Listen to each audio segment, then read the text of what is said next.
আমরা এখন ওমান এয়ারপোর্টে আছি।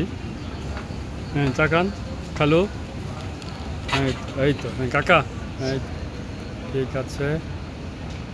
আমরা এখন ওমান এয়ারপোর্টে, এয়ারপোর্টের এক প্রান্ত থেকে অন্য প্রান্তে যাওয়ার, এটা হলো আমাদের সম্মানিত মোয়াল্লেম সাহেব, যার তত্ত্বাবধানে আমরা আসলাম নরসিংদী লাভবাহিক হজ ট্রাভেলসের এজেন্সির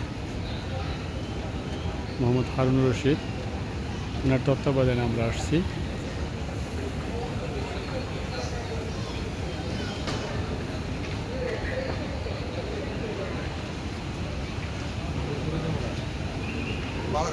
আগে তুই ভালো হয়নি, একটা তুই ভালো হয়েছে।